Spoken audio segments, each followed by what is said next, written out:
नमस्कार, कमोडिटी 360 में आपका स्वागत है। मैं हूं मनीषा गुप्ता और बात यहां पर करेंगे पहले कॉटन की, जहां पर कीमतों में निचले स्तरों से खरीदारी लौटती हुई नजर आई है। एमसीएक्स की अगर बात करें तो दाम 57,000 तक में पहुंचे। शिकागो में $84 के ऊपर यहां पर बनते हुए फिर से नजर आए हैं। कैसे देखें यहां पर प्राइसेस को? जहां तक बुआई का इलाका है वो पिछले साल के कंपैरिजन में कम है। मांग कैसी निकल के आ सकती है, बुआई की स्थिति पर भी चर्चा करेंगे। आगे कैसी रह सकती है भावों की चाल, इस पर बात करने के लिए हमारे साथ हैं पृथ्वी फिनमार्ट के director Manoj Jain, SSJ finance के प्रियांक उपाध्याय, साथ ही हमारे साथ जुड़े हैं all India cotton FPO association के प्रेसिडेंट मनीष डागा। लेकिन मनीष जी से बात करें उससे पहले मनोज जी आपसे जानना चाहेंगे, कॉटन एक ऐसी कमोडिटी है जो बहुत समय से लोग फॉलो करते हुए नजर नहीं आए, क्योंकि सारा एक्शन यहाँ पर मसालों में, फिर गुआर में, फिर कैस्टर में आता हुआ नजर आया। लेकिन एज अ सेक्टर अब इस पर क्या ख्याल है? नमस्कार मनीषा जी, बिल्कुल हम देख रहे थे कि पिछले काफी समय से एक बहुत ही सीमित दायरे में कॉटन की कीमतें ट्रेड हो रही थी, चाहे वो इंटरनेशनल मार्केट हो या भारतीय बाजार हो। आइस फ्यूचर्स को हमने 78 से 82 सेंट के दायरे में काफी समय से ट्रेड होते हुए देखा। और भारतीय बाजारों में भी अगर हम एमसीएक्स कॉटन वायदा की बात करें तो यहाँ 56,000 से 57,500, 58,000 के दायरे में काफी समय से कीमतें बनी हुई थी। हमने सीबीओटी पर इस बार जो यूएसडी का रिपोर्ट आया उसके बाद वहां पे एक ब्रेकआउट बनते हुए देखा है और कीमतें अब 83 सेंट के ऊपर जो है ट्रेड होती हुई नजर आ रही है। भारतीय बाजारों में भी निचले स्तरों से अच्छी रिकवरी आती हुई नजर आई है और एक मोमेंटम पॉजिटिव वापस से यहाँ पे कॉटन में बनता हुआ नजर आया है। आज हम देख रहे हैं कि चाहे वो एमसीएक्स कॉटन हो या एनसीडीईएक्स कपास वायदा हो, दोनों में मजबूती देखने को मिल रही है। तो हमारा मानना है कि एक अच्छे कंसोलिडेशन के बाद यहाँ पे कॉटन और कपास की कीमतों में बढ़त देखने को मिल रही है। तो अगले कुछ दिनों में ये मोमेंटम जो है कंटिन्यू हो सकता है। एमसीएक्स कॉटन की अगर मैं बात करूं तो यहाँ फिर एक बार 58,500, 59,000 तक के स्तर आते हुए नजर आ रहे हैं। वहीं एनसीडीएक्स कपास वायदा की अगर बात करें तो यहाँ 1555 तक के जो है स्तर वो देखने को मिल सकते हैं। तो वर्तमान स्तरों से लगभग 3 से 4% की बढ़त यहाँ पे कॉटन वायदा में और लगभग 2% की बढ़त कपास वायदा में देखने को मिल सकती है। तो क्लियरली हल्की सी बढ़त यहाँ पर तेजी सपोर्ट करती हुई नजर आई है प्राइसेस में। चीन के डेटा ऑफ कोर्स यहाँ पर बहुत पॉजिटिव नहीं है, वो अगर आते हैं तो काफी हद तक जो इंडस्ट्रियल कमोडिटीज हैं, फिर चाहे वो कॉटन है, रबर है, यहाँ पर सपोर्ट बाजार लेता हुआ नजर आएगा। हम मनीष जी को जोड़ेंगे, लेकिन उससे पहले यहाँ पर एक रुख कॉटन क्रूड का भी कर लेते हैं, जहां पर कच्चे तेल में हमने कल की 2% की गिरावट के बाद कुछ सपोर्ट बाजार में लौटता हुआ देखा है।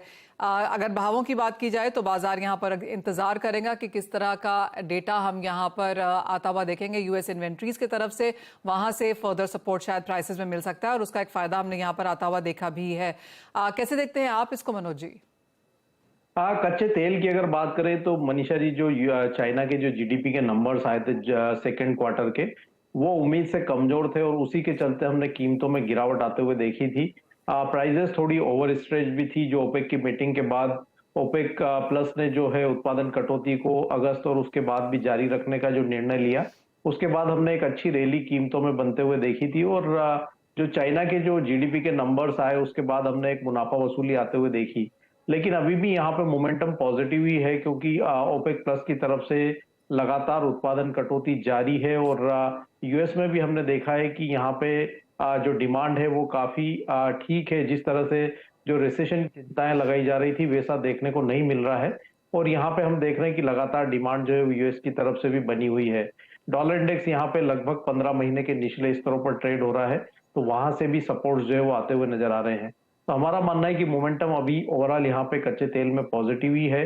WTI की अगर बात करें तो $72 यहाँ पे अहम सपोर्ट्स रहेंगे। कीमतें फिर एक बार ग्रेजुअली 76.5 तक जा सकती है। वहीं अगर भारतीय बाजारों की बात करें तो 6000 के स्तरों पर यहाँ अभी भी स्ट्रॉन्ग सपोर्ट्स बने हुए हैं। 6140 एक इमीडिएट रेजिस्टेंस है, ये निकलने पर फिर एक बार हम 6250 से 6300 की तरफ जाते हुए नजर आएंगे। तो अभी मोमेंटम पॉजिटिव ही है। अगर कोई रणनीति बनानी है तो 6060 से 6080 के दायरे में कच्चा तेल मिले तो वहां पे लॉन्ग करके चलना चाहिए। 6000 के नीचे का एक स्टॉप लॉस रखें, ऊपर में लक्ष्य 6250 तक का रख सकते हैं। प्रियांक, आप कैसे देखते हैं? आप भी बाइंग अपॉर्चुनिटीज ढूंढ रहे हैं यहाँ पर, क्रूड में, नेचुरल गैस, दोनों ही जगह?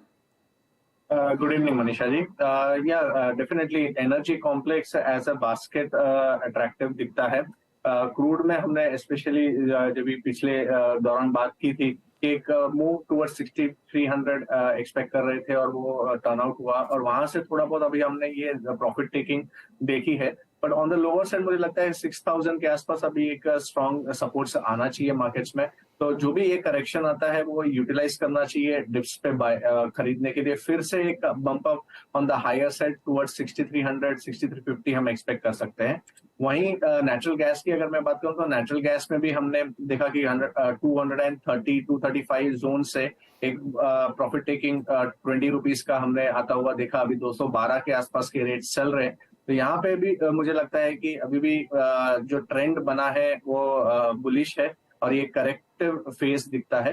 तो 210 के आसपास ऐसे बाई किया जा सकता है। 200 का स्टॉप लॉस रहेगा। 230 235 के शॉर्ट टर्म टारगेट्स रहेंगे। ऑल राइट, तो यानी कि तेजी की उम्मीद यहाँ पर पूरे एनर्जी पैक में नजर आती हुई देख रही है। लेकिन बात अब यहाँ पर कॉटन की कर लेते हैं और जैसे मनोज जी ने कहा कि कुछ खरीदारी के मौके यहाँ पर ढूंढने को मिल सकते हैं, चाहे वो NCDX हो या MCX, एक सपोर्ट लेवल्स बनते हुए नजर आए हैं। हमारे साथ all India cotton FPO association के प्रेसिडेंट मनीष डागा भी हैं। मनीष जी, प्राइसेस की बात आपसे करेंगे, लेकिन पहले बुआई के नंबर्स पर भी आपका एक आंकलन जानना चाहते हैं। पिछले साल के कंपैरिजन में बुआई फिलहाल कॉटन की यहाँ पर कमजोर है, लेकिन वो काफी हद तक काफी कमोडिटीज के साथ है, जिस तरह की बारिश का इरेटिक पैटर्न हमने बनता हुआ देखा है। आप कैसे देखते हैं ये नंबर्स और आपको क्या लगता है कि यहाँ से कितना इजाफा बुआई में देखने को मिल पाएगा? जी जी, और ये बहुत ही महत्वपूर्ण समय चल रहा है मनीषा जी, बिकॉज बुआई का एक विंडो होता है और विंडो अगर पास हो गया तो बुआई तो हो सकती है लेकिन उसके रिजल्ट्स उतने अच्छे नहीं मिलते। तो हम अगर भारत को 3 जोन्स पे बांटते हैं तो उत्तर भारत में पंजाब हरियाणा राजस्थान आते हैं। वहां लास्ट ईयर जितनी ही बुआई इस साल हुई है पंजाब में काफी कम हुई है, लेकिन कुछ हद तक राजस्थान में बढ़ी है और लोअर और अपर राजस्थान मिलके नॉर्थ एरिया को कॉम्पनसेट कर रहे हैं। अगर हम सेंट्रल जोन की बात करें तो महाराष्ट्र गुजरात MP में भी लास्ट ईयर जितना ही है, वहां भी गुजरात में 15% की बढ़ोतरी है तो महाराष्ट्र में 12% कम चल रहा है। बुआई का जो रेशियो है तो वो भी एक लास्ट ईयर जितना ही रेशियो दिखाता है। और अगर साउथ जोन की बात करें तो यहाँ थोड़े चिंता का विषय है, बिकॉज साउथ जोन एवरेज 25 से 30% माइनस में चल रहा है। तो ओवरऑल हम अगर एग्रीकल्चर डिपार्टमेंट का अगर डेटा देखें तो 100 लाख हेक्टेयर्स के सामने इस साल अभी तक 95 लाख हेक्टेयर्स की बुआई हो चुकी है और प्राइवेट कंपनी के डेटा के हिसाब से देखें तो 102 लाख हेक्टेयर्स के सामने 96 लाख हेक्टेयर्स हुई है। तो एवरेज 5% से हम अभी भी शॉर्ट है। जो दूसरी तरह की रिपोर्ट्स हैं, जहां तक इंडस्ट्री की बात है, एक तरफ तो ऑफकोर्स बुआई का नंबर्स हैं ही, भाव अब यहाँ पर थोड़े से स्टेडी होते हुए नजर आए हैं, कुछ बहुत सपोर्ट शायद और यहाँ पर देखने को मिल सकता है। लेकिन मनीष जी, जिस तरह की एक्सपोर्ट हैं वो मल्टी ईयर लोज पर हैं। अगर हम ओवरऑल एज अ सेक्टर की बात करें तो सपोर्ट यहाँ पर डोमेस्टिक डिमांड और एक्सपोर्ट डिमांड दोनों से ही थोड़ा सा कमजोर होता हुआ दिखा है।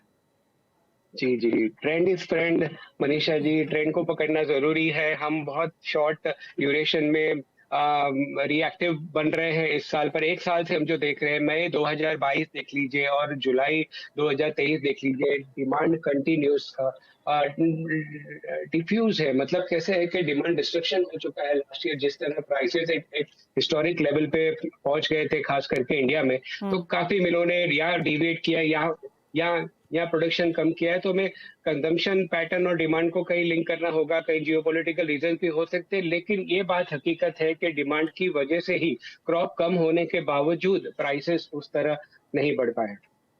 एब्सोल्युटली। आपको क्या लगता है किस तरह की डिमांड अब आप आगे जाता हुआ यहाँ पर देखेंगे, किस तरह की अवेलेबिलिटी रह सकती है और कैसे भाव बनेंगे? ये पीरियड अब जो अगस्त टू अक्टूबर का पीरियड है, ये सेंसिटिव है। अब तक तो सभी को श्योर था कि किसानों के पास कपास है, वो लाएंगे, आज नहीं तो कल लाएंगे, ये कपास मार्केट में आएगा।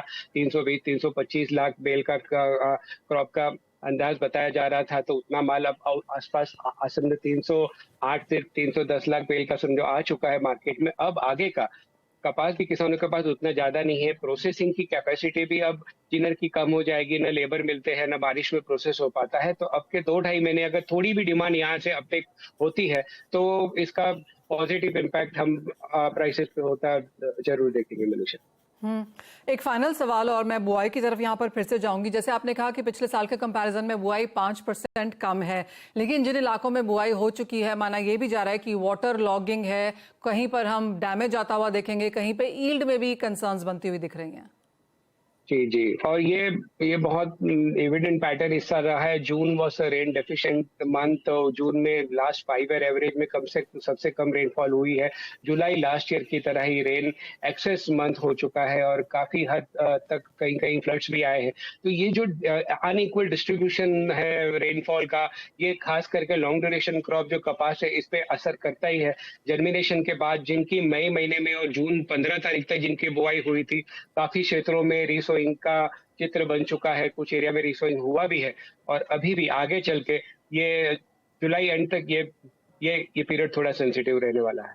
ऑलराइट, तो एक फाइनल सवाल मनीष जी आपसे कि प्राइस व्यू अब यहाँ से क्या बन रहा है, क्या रेंज या क्या डायरेक्शन आप देखते हैं यहाँ से?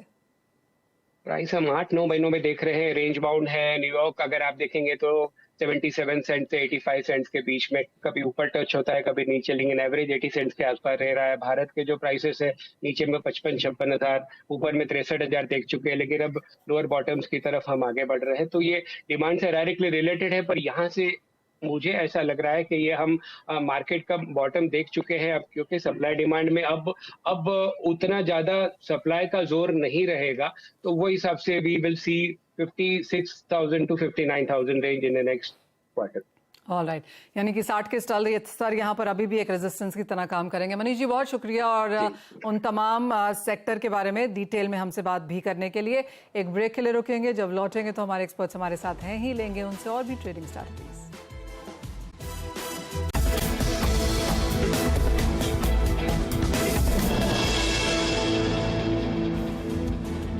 आपका स्वागत है, हमारे गेस्ट हमारे साथ बरकरार हैं और मनोज जी सबसे पहले आपसे ही आपकी टॉप ट्रेडिंग स्ट्रैटेजीज जानना चाहेंगे। यहाँ पे एग्रो में आज थोड़ा मिला जुला जो है ट्रेड देखने को मिल रहा है मनीषा जी, लेकिन हम देख रहे हैं कि कैस्टर सीड में निचले स्तरों से अच्छी रिकवरी बनती हुई नजर आई है और कीमतें 6100 के स्तर के ऊपर बनी हुई है। थोड़ा डिप मिले 6150 के आसपास तो अगस्त वायदा में बाइंग की सलाह रहेगी और एक स्टॉप लॉस जो रखना है वो 6045 का रखना है। लक्ष्य ऊपर में यहाँ 6280 से 6300 तक का रख सकते हैं। वहीं धनिया वायदा में भी एक अच्छा पॉजिटिव मोमेंटम बना हुआ है, हालांकि ऊपरी स्तरों से आज मुनाफा वसूली देखने को मिल रही है।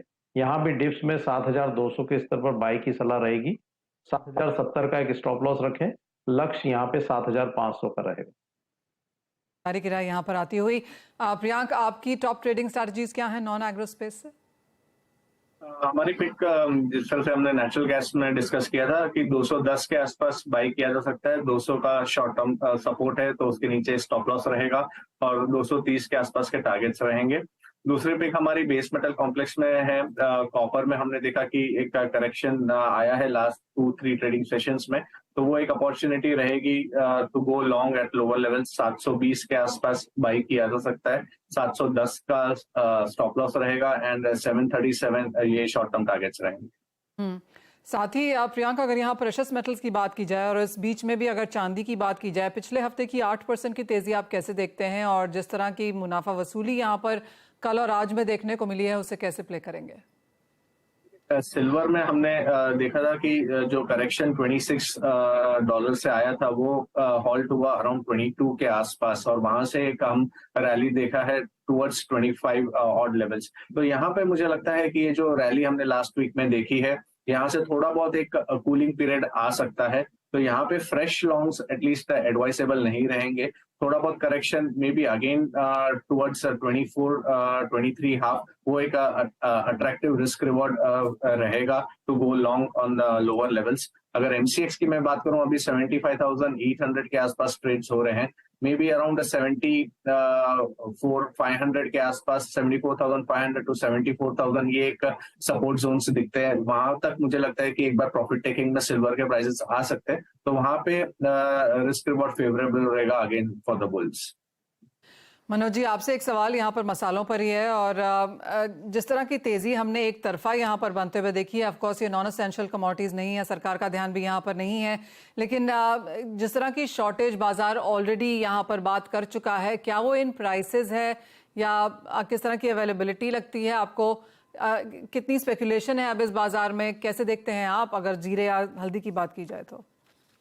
जीरा यहाँ पे एक शॉर्ट की कमोडिटी रहा है पूरे साल और उसी के चलते हम पिछले 2 वर्षों से लगातार जीरे में जो है बढ़त देख रहे हैं। कीमतों में जो तेजी की शुरुआत हुई थी वो लगभग 17,000 के स्तरों से हुई थी और लगातार 2 साल हमने देखा है कि शॉर्टेज इस कमोडिटी में देखने को मिली और उसी के चलते आज कीमतें 60,000 के स्तर को भी पार करती हुई नजर आई है।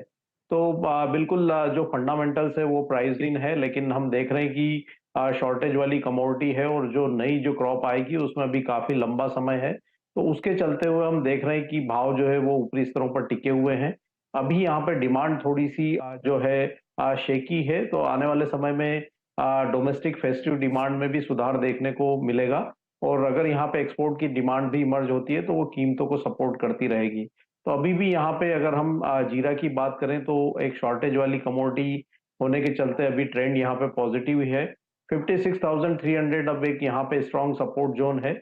जब तक वो लेवल के ऊपर कीमतें बनी हुई है, हमारा मानना है कि मोमेंटम पॉजिटिव बना रहेगा और अपसाइड में यहाँ पे 63,500 तक जाने की प्रोबेबिलिटी बनती है।